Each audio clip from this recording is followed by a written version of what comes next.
Buenas noches, mis amigos, bienvenidos a nuestro segmento de los martes Pensando en Voz Alta. Precisamente hoy martes 15 de agosto del año 2023, tu amigo Andrew Álvarez aquí con ustedes para compartir un rato acá desde Puerto Rico para todos los amigos locales en la Isla del Encanto y todos los amigos que también pues, se conectan con nosotros a través de la internet, de esta autopista que nos comunica a todos de alguna forma o manera aquí a través de todo el orbe, a través de todo el planeta.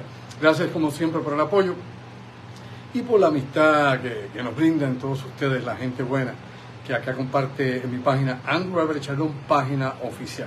Bueno, para los amigos de la Florida ya tenemos una fecha oficial de nuestra presentación Top Secret allá en Orlando, Florida, en la ciudad de Orlando, allá en Florida Center. Vamos a estar en el Rosen Center próximo 23 de septiembre. Vamos a estar en el Rosen Center presentando la conferencia audiovisual Top Secret. Eso es próximo mes. Así que ya la tantísima gente que ha estado escribiendo y preguntando cuándo llegaremos a Orlando, pues ya tienen la fecha oficial. Septiembre 23, Top Secret en Orlando, en el Rosen Center. Así que ya estaremos dando más información a través de nuestras plataformas, tanto en YouTube como acá en Facebook, al igual que la producción de Molusco va a estar también informando a través de sus plataformas la forma o manera de poder separar su espacio para nuestra presentación Top Secret allá en Orlando, Florida. Así que gracias y pronto ya tendremos la experiencia interesante de hablar con todos esos amigos hispanos en la Florida, en los Estados Unidos. Bueno, dicho eso, vamos para los asuntos interesantes. No únicamente lo que ocurre en Puerto Rico, sino lo que acontece en muchas partes del mundo.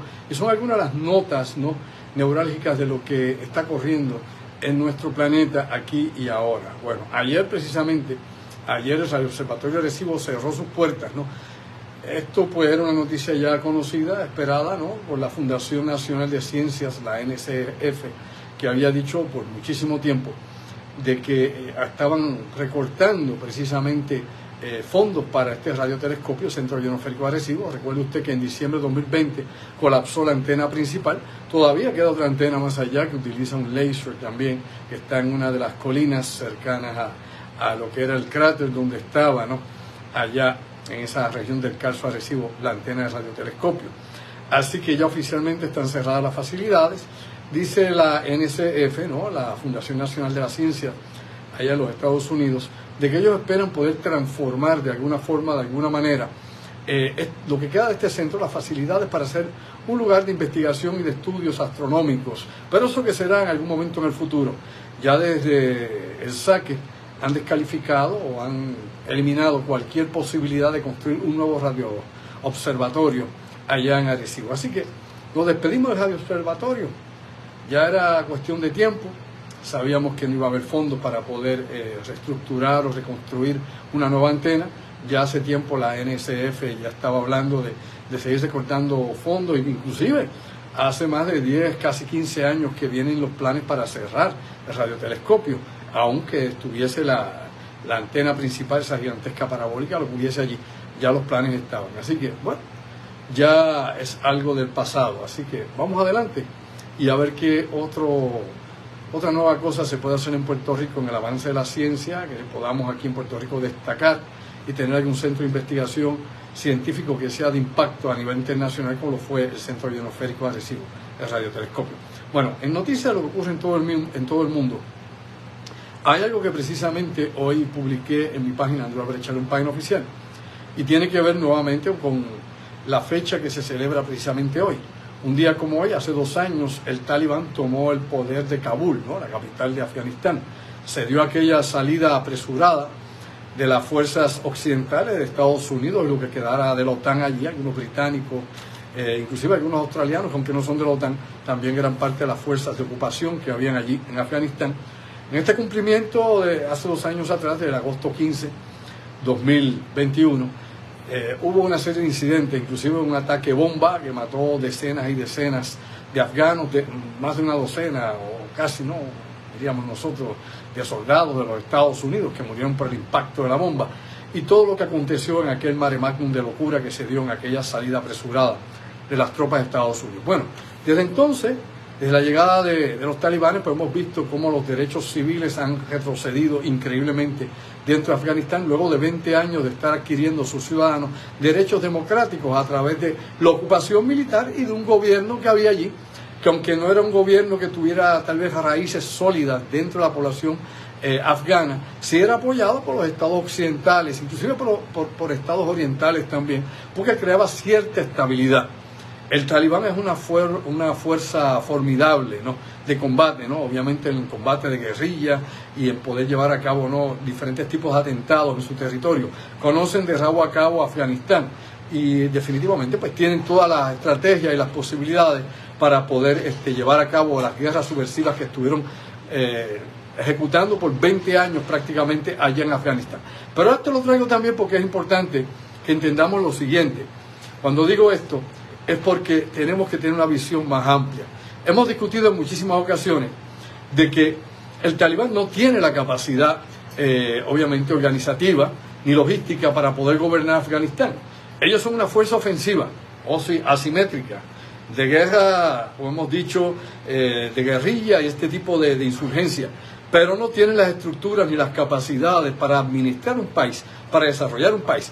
Para colmo de males, obviamente, imponen una ley islámica radical, prácticamente medieva, como es la Sharia, donde pues eliminan todos los derechos que puedan tener las mujeres, los derechos que tiene la mujer para trabajar, para salir, para estudiar, para vestirse como quisieran. Todo eso se eliminó de cantazo, ¿no? Se sacaron a las mujeres de la televisión, se prohíben que las mujeres trabajen en organizaciones internacionales de ayuda, nada. La mujer tiene que nuevamente recluirse en el hogar, en la esfera, obviamente, de la casa y la familia. Ahí está, en esa estructura familiar. Pero no es que esto sea algo positivo en el sentido de que la familia se vaya a unir porque la mujer esté atrapada en la casa.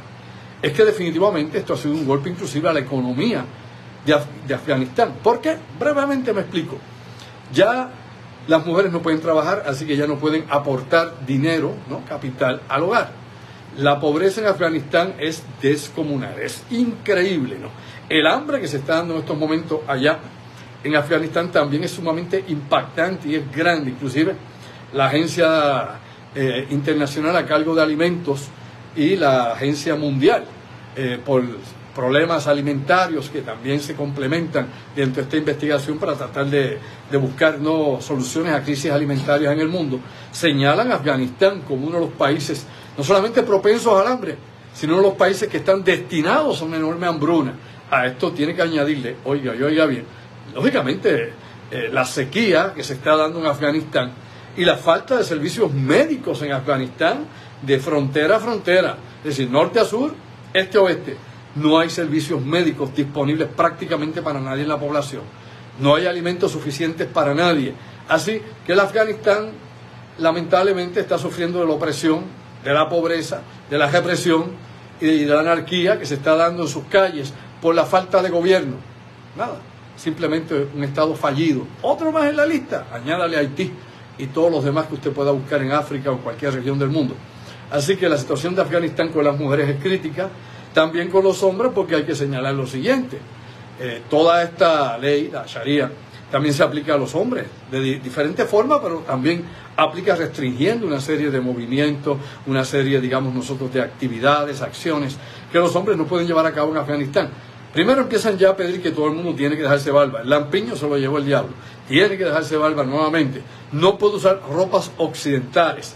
No puede oír música, ni se permite baile, ni se permite celebración ni de cumpleaños de ninguna índole. No se permite absolutamente nada. Y sobre todo están velados reuniones de ambos sexos que no sean familiares. Me explico. Si no son familias suyas, usted va a visitar una casa, hay hombres y mujeres compartiendo allí, eso está vetado, eso está condenado por el Estado del Talibán, el Estado político del Talibán, que es un Estado policíaco. Así que es un país, lamentablemente, que ha perdido lo poco que pudo haber adquirido de libertades, se ha desintegrado, y es un pueblo que está condenado a embrutecerse cada día más por falta de educación, porque la mujer no puede estudiar tampoco luego los grados primarios, y hay muy pocas, digamos nosotros, ofertas, inclusive para los varones, para que puedan seguir estudiando. Así que es lamentable la realidad que está viviendo Afganistán. Si solamente nos quedáramos con esa situación en el mundo, pues se podría enfrentar. Pero debido a la guerra de Ucrania y todo lo que está pasando en el planeta, pues Afganistán se ve ahora cada vez más lejano. Ahora vemos problemas que están surgiendo en África, que lo hemos dicho muchas veces, y aquí lo hemos discutido hasta la saciedad. Pero estas son situaciones que están ahí, que continuarán ahí, y que en algún momento, lógicamente, habrá que intervenir. ¿Qué ha dicho Afganistán? ¿Qué ha dicho el gobierno del Talibán? No vamos a permitir a ninguna fuerza internacional, ni gobierno, ni agencia, ni a las Naciones Unidas, ni a quien le presente o quiera venir aquí a intervenir con la forma de gobierno, lo que nos dé la gana de hacer nosotros en nuestro país. Aquí hacemos lo que queremos. Y eso es lo que ha dicho el ministro a cargo, obviamente, de la política del gobierno, la política exterior del gobierno afgano. Así que eso es un país que obviamente que pone el asterisco. Esa situación pues seguirá obviamente en detrimento, porque sabemos muy bien que ahí tenemos a ISIS-K, que es un grupo subversivo contra el Talibán. Estos también andan en la misma línea el califato, esa locura de perderse quién sabe en qué en las noches del tiempo, y obviamente su enemigo principal son los talibanes.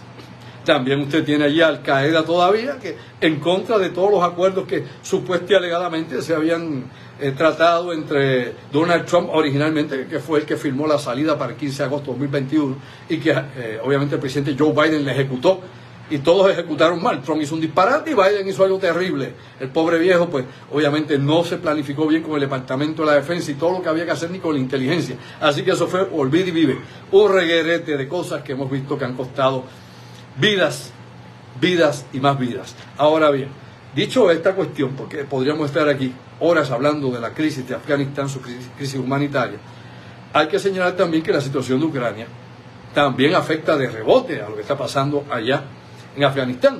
Menos granos, menos alimentos. Esta guerra de Rusia y Ucrania afecta a todos los países en desarrollo, a los países extremadamente pobres, ¿no? Y en el esquema internacional, pues todas estas cosas tienen efectos que de alguna forma crear usted o no, rebota inclusive contra las superpotencias en su momento, ¿no? Habrá un momento que es cuando interviene los Estados Unidos como policía internacional, que es cuando interviene tal vez Rusia o China o el que aparezca en el panorama, los británicos o el que quiera meter cabeza de playa en alguna parte del mundo, que es cuando ellos intervienen, cuando obviamente de alguna forma u otra hay algún interés que está afectado. Afganistán no tiene nada realmente que Estados Unidos quiera, ni siquiera el litio, no lo explotó cuando estuvo allí, es o no es así, 20 años allí y no sacó ni una onza de litio, despierta durmiente. Lógicamente tampoco tiene una vía que le interese de transporte de petróleo, y aunque hay petróleo en menos cantidades que en sus países vecinos, tampoco estaba en la lista de explotación. Afganistán tenía otra riqueza, obvio, que era más importante, que es el opio elemental. Así que el tráfico de opio todavía sigue bajo control, no digamos directamente con el gobierno de Estados Unidos, pero sí de otros más que están involucrados inclusive con la CIA y con otras organizaciones y otros grupos de inteligencia que siguen sacando y abriendo las vías de transporte para que el opio siga viajando por todo el planeta, siendo Afganistán el mayor productor de esta droga o de todos los componentes o derivados que salen del opio, que es la heroína principalmente, entre tantas cosas más. Y los opioides que usted tanto escucha, que están acabando con los Estados Unidos, que están destruyendo, bueno, que cuesta 700 personas diarias muertos en los Estados Unidos por opioides y por fentanilo también, y otros tipos de drogas que vienen, por ejemplo, la materia prima viene de Asia, no viene de aquí, así que despierta durmiente. Dicho todo eso, también hay una nota interesante que tiene que ver con la situación en los Estados Unidos, y tiene que ver ahora con el crimen. Ya que mencionamos a las mujeres afganas y toda la pérdida de derechos y toda la opresión que éstas sufren y toda la situación en que viven, hay que señalar también a las nativoamericanas, es decir, a las indígenas de los Estados Unidos, a los verdaderos dueños de la tierra norteamericana, como están los verdaderos dueños de la tierra centroamericana, mesoamericana, suramericana, que son los pueblos nativos. No son los criollos ni los españoles, que aunque así ha pasado siglo tras siglo y la alquimia del tiempo ha unido a muchas de estas etnias y razas, la realidad es que si vamos a buscar aquí quién es el dueño de qué cosa, vamos a llegar a los dinosaurios. Pero bueno, la realidad es que todavía los nativos americanos habitan en los Estados Unidos, han sido relegados la mayoría de ellos a reservaciones. Hay otros que han sido reservaciones, hay otros que han montado casinos y se han hecho multimillonarios, pero son los menos, sépalo usted, son los menos. La mayoría precisamente de las reservaciones nativoamericanas son pobres en los Estados Unidos. Recuerde que eran las 500 naciones indígenas que componían esto antes que los europeos y su invasión tomaran todo el territorio norteamericano. 500 naciones. Pero todo eso se ha consumido en la noche del tiempo, vuelvo a señalar. Y lo importante es que es lo siguiente. Hay una estadística que da el Buró Federal de Investigación en los Estados Unidos que tiene que preocupar a todo el mundo y que inclusive ha generado protestas dentro de los Estados Unidos por parte de los nativos americanos. Y es que la población de nativos americanos, todos los diferentes pueblos que puedan haber o etnias todavía en reservaciones o poblados de los Estados Unidos, solo suman el 1% de la población de los estadounidenses, el 1%. Pero una nota interesante, curiosa y lúgubre a la misma vez, el 10% de las mujeres secuestradas y asesinadas en Estados Unidos, verifique, en los Estados Unidos son nativoamericanas, indígenas. Son el 1% de la población, pero el 10% de las mujeres secuestradas y asesinadas son nativoamericanas. Y lamentablemente, cuando se le busca a la policía, cuando se buscan los recursos para tratar de localizar a estas mujeres secuestradas o algún incidente relacionado con ellas, simple y llanamente la policía o no hace nada o llega muy tarde. Vemos ahí impregnado el racismo, una vez más el racismo. Vemos el discrimen a todo dar. Y definitivamente, ¿no? Aquí hay una situación de seguridad interna en los Estados Unidos. Para el que crea que vive en el paraíso del mundo, porque está desconectado y lo único que ve es cable TV, toma mucha cerveza, come mucho pork pie, hamburger, hot dog y Coca-Cola y no sabe dónde rayo vive. Es un país muy grande, sobre 300 y pico, no sé si ya 350 millones de habitantes, mal tasados, una gran cantidad de habitantes, multicultural, hay pueblos de todas partes del mundo, pero obviamente hay una mayoría anglosajona que se creen dueños de todo, del terreno, del agua, de todo lo que hay allí, como si hubieran sido elegidos de Dios. ¿Es o no es así? Y lo sabemos todos los que hemos nacido en Estados Unidos. Yo nací en Estados Unidos y gran parte de mi vida me he criado en Puerto Rico. Soy hispano, lógicamente, madre puertorriqueña, padre cubano y nacido allá en los Estados Unidos, así que yo sé de lo que hablo. Definitivamente, pues tenemos que ver, ¿no?, este espectro inmenso, ¿no?, y esa radiografía de todo lo que ocurre con las minorías en los Estados Unidos y todas las luchas que se puedan hacer sociales y sobre todo mejorar la calidad de vida, oportunidades sociales, oportunidades económicas, educación y sobre todo seguridad. Así que si eso no lo hay, no vivimos entonces en la tierra del sueño, ni vivimos tampoco en la tierra de la libertad, ni en la tierra de los derechos. Tenemos que ser responsables. Hay derechos que nos tienen que cumplir, pero también tenemos deberes que tenemos que aplicar. Y en el caso de los nativos americanos que viven en sus reservaciones, lamentablemente, gente ajena a sus grupos cultural, social o étnico, abusan y entran y se aprovechan de las desventajas que tiene precisamente esta población en los Estados Unidos. Despierta durmiente. Bueno, dicho todo eso, pues vamos a otro asunto más de lo que pasa en el mundo. Miren, mis amigos, los rumores de guerra siempre están todo el tiempo, ¿no? Las trompetas, los tambores de guerra, el metemiedo, ¿verdad? No de parte de nosotros acá, de los que podamos analizar estos asuntos o nos interesen estos temas. Es todo lo que está relacionado precisamente con los que los primeros ministros, con los que los diferentes secretarios de seguridad o inclusive los líderes de naciones importantes siempre están comentando. Los últimos tiempos, por alguna razón, a los orientales les ha dado con el follón este de la arma nuclear, y de la guerra. Le ha dado a Bielorrusia con eso, inclusive Bielorrusia ya tiene armas nucleares en su territorio. Rusas, como tiene Holanda, armas nucleares de Estados Unidos, como tiene Turquía, armas nucleares de Estados Unidos, como tiene Alemania, armas nucleares de Estados Unidos, e inclusive Bélgica, elemental. Pero el mundo se mueve de esta manera, supuestamente con esa teoría de la disuasiva, ¿no?, de la mutua destrucción garantizada y todo este cuento que nos han vendido por tiempo. El problema es que cada día que pasa se utiliza más el argumento de comenzar una guerra termonuclear. Y ahí es el detalle. Y las noticias internacionales, si usted las lee, si usted se sale del insularismo mediático de Puerto Rico, de la bobería local, o de la bobería que le meten a los hispanos en Estados Unidos o en su país, y se pone obviamente a escudriñar y buscar qué es lo que se está publicando en el mundo y qué dice quién, y por dónde lo dice, pues entonces usted tiene que empezar a sudar en frío, ¿no? Por ejemplo, Sergei Lavrov, muy vocal, obviamente, el ministro de Relaciones Exteriores de la Federación Rusa, nuevamente vuelve a hablar de lo mismo, ¿no? Dice y acusa directamente a los Estados Unidos de que Estados Unidos quiere descarrilar el tratado de no proliferación de armas nucleares. El último tratado de armas, ¿no?, por ejemplo, de largo alcance, los misiles ICBM, este tratado de armas estratégicas que Estados Unidos lo quiere eliminar, que los demás hubo que eliminarlo por Estados Unidos, el de armas de medio alcance, el de cielo abierto, entre otros más. Y acusa directamente a Estados Unidos de querer promover la guerra nuclear. Eso dice Sergei Lavrov. Claro, él tiene su discurso, tiene su retórica, tiene lo que diga, cada cual dice de su punto de vista lo que quiere, que la propaganda proyecte. Vamos a analizar y no nos vamos a dejar llevar por el bla bla bla de quien sea Casablanca, o sea el Kremlin, o el chinito chancleo, o el que aparezca. Por otro lado, mientras él dice eso, pues el ministro de Defensa de Bielorrusia dice lo siguiente, y esto es importante, Víctor Yerenin. Yerenin dice lo siguiente, bueno, don Víctor lo que nos dice es que en algún momento, que es inevitable, el que va a haber un enfrentamiento militar a gran escala con la OTAN, que Bielorrusia está consciente de eso y se está preparando para ese enfrentamiento directo con la OTAN. O sea que ellos ya, a priori, ya definitivamente, ya están viendo que viene un enfrentamiento final contra la OTAN, que no importa todo lo que usted quiera hacer por buscar la paz o reducir tensiones o el bla bla bla, la diplomacia, Naciones Unidas, qué sé yo, lo que venga por ahí, pues está ya determinado, el futuro está escrito y lo que vamos a tener es una guerra con la OTAN. Eso dice este señor, Víctor Yerenin, que es, como he dicho, el ministro de Defensa ucraniano. Ucraniano no, este es de Bielorrusia. De Ucrania hace rato que está mentando la guerra nuclear también y el fin de los tiempos. Dicho eso, pues uno tiene que pensar que realmente son cabezas del mundo, están a cargo de las relaciones exteriores, de lo militar, y tienen en la boca todo ese tiempo. Claro, yo me preocuparía más, todavía no, este no es el último, vamos a mencionar otro que también tiene la bomba nuclear en la boca todo el tiempo, le berrea de la boca.